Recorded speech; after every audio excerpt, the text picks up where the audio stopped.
नमस्कार। चलिए आज एक ऐसी भूवैज्ञानिक रहस्य की पड़ताल करते हैं, एक ऐसी गुत्थी जिसने सदियों तक बड़े बड़े दिमागों को उलझाए रखा। वो गुत्थी ये है, आखिर ये कैसे पता चला कि जिन महाद्वीपों पर हम रहते हैं वे असल में लगातार घूम रहे हैं। ये किसी जासूसी कहानी से कम नहीं है, और मजे की बात यह है कि इसके सुराग सदियों से हमारी नजरों के ठीक सामने थे। इस कहानी का सबसे पहला और सबसे बड़ा सुराग इतना साफ था कि शायद इसीलिए किसी ने उस पर ज्यादा ध्यान ही नहीं दिया। अगर दुनिया के नक्शे को जरा गौर से देखें, खास तौर पर दक्षिण अमेरिका और अफ्रीका के किनारों को, तो ऐसा लगता है जैसे ये किसी पहेली के दो टुकड़े हों जो एक दूसरे में बिल्कुल फिट हो जाते हैं।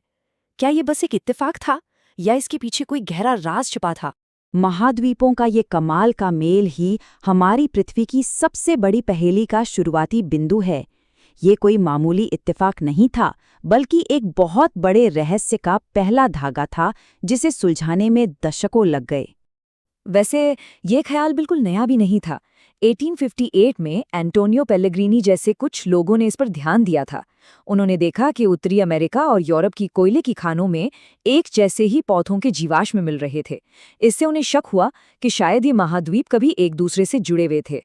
लेकिन इन बिखरे हुए सुरागों को जोड़कर एक मजबूत थ्योरी बनाने के लिए एक हिम्मत वाले दिमाग की जरूरत थी। और यही एंट्री होती है हमारी कहानी के हीरो अल्फ्रेड वेगनर की, जिनका क्रांतिकारी आइडिया भूविज्ञान की दुनिया को हमेशा के लिए बदलने वाला था।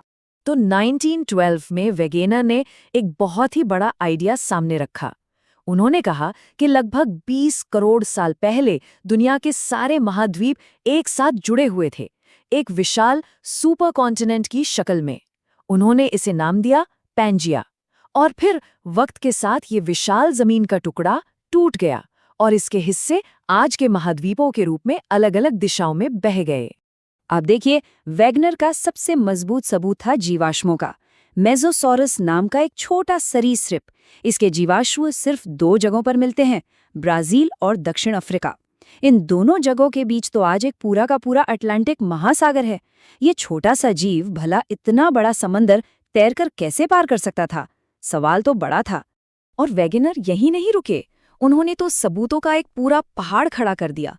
उन्होंने दिखाया कि ब्राजील और पश्चिम अफ्रीका के तटों पर जो चट्टानें हैं वो न सिर्फ एक जैसी हैं, बल्कि उनकी उम्र भी एक ही है।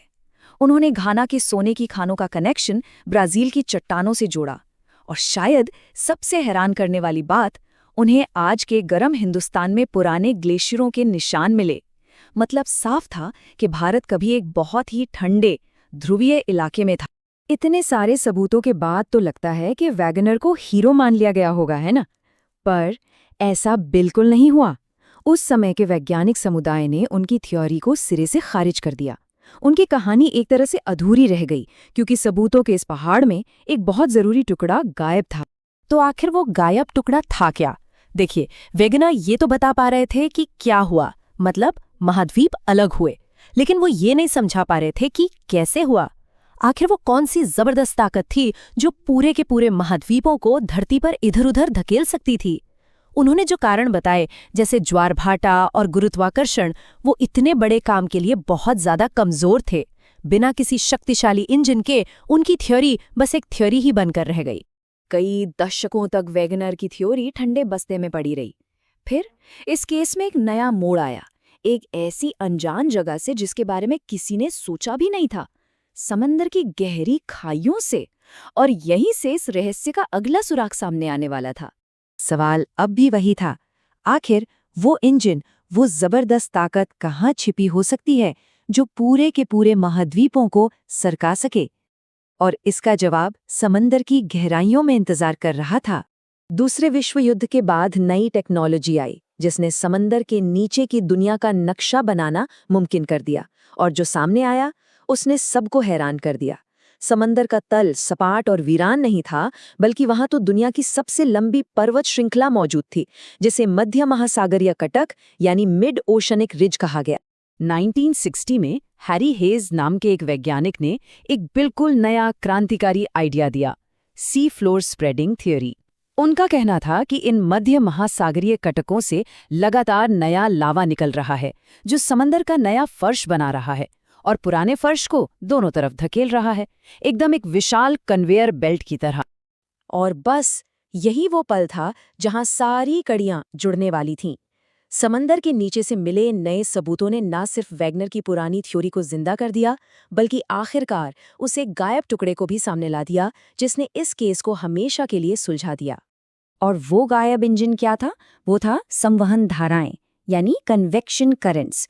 ये आइडिया 1930s के दशक में ही आर्थर होम्स ने दे दिया था। उनके मुताबिक पृथ्वी के मेंटल के अंदर जो जबरदस्त गर्मी है, उससे विशाल गोल गोल धाराएं बनती हैं, बिल्कुल वैसे ही जैसे पानी उबालते वक्त पतीले में बनती हैं। और यही ताकतवर धाराएं अपने ऊपर तैर रही प्लेटों को घुमाती हैं। इसको ऐसे समझिए, मेंटल के अंदर गर्म पदार्थ ऊपर उठता है, फैलता है और फिर ठंडा होकर वापस नीचे डूब जाता है। ये एक विशाल न रुकने वाला चक्र है जो लगातार चलता रहता है।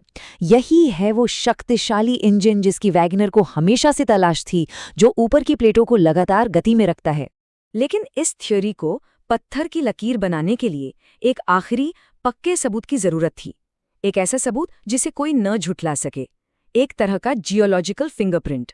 और वो सबूत मिला पुराचुंबकत्व यानी पेलियोमैग्नेटिज्म से। देखिए, होता क्या है कि जब मध्य महासागरीय कटक पर लावा ठंडा होकर चट्टान बनता है, तो उसके अंदर के चुंबकीय खनिज उस वक्त के पृथ्वी के चुंबकीय क्षेत्र की दिशा में लॉक हो जाते हैं। ये बिल्कुल एक मैग्नेटिक टेप रिकॉर्डिंग जैसा है जो पृथ्वी का इतिहास रिकॉर्ड कर रहा है। तो ये काम कैसे करता है? सोचिए, पृथ्वी का चुंबकीय क्षेत्र समय समय पर पलटता रहता है। जैसे ही मध्य महासागरीय कटक पर लावा ठंडा होता है, वो उस समय की चुंबकीय ध्रुवता को रिकॉर्ड कर लेता है। फिर जैसे जैसे समुद्र का फर्श फैलता गया, इसने कटक के दोनों ओर चुंबकीय पट्टियों का एक बिल्कुल आईने जैसा सिमेट्रिकल पैटर्न बना दिया। यही था वो आखिरी सबूत, वो निर्णायक सबूत जिसने सब कुछ साबित कर दिया। और बस इस तरह पहेली के सारे टुकड़े अपनी जगह पर आ गए। दशकों पुराना ये रहस्य सुलझ चुका था। लेकिन हमारे इस ग्रह की कहानी वो कभी खत्म नहीं होती, वो तो बस चलती रहती है। वेगनर का कॉन्टिनेंटल ड्रिफ्ट और हेस का सी फ्लोर स्प्रेडिंग, ये दोनों आइडियाज मिलकर बन गए प्लेट टेक्टोनिक्स का महान सिद्धांत। आज हम जानते हैं कि हमारी पृथ्वी की सतह ऐसी ही विशाल प्लेटों में बटी हुई है जो लगातार गतिमान है, और इसी के वजह से भूकंप आते हैं, ज्वालामुखी फटते हैं और ऊंचे ऊंचे पहाड़ बनते हैं। और ये प्रक्रिया आज भी जारी है। महाद्वीप अभी भी हर साल कुछ सेंटीमीटर की रफ्तार से खिसक रहे हैं। तो ये हमें एक बड़े ही दिलचस्प सवाल पर लाकर छोड़ देता है। आज से 10 करोड़ साल बाद हमारी पृथ्वी का नक्शा कैसा दिखेगा? इस पर विचार जरूर कीजिएगा।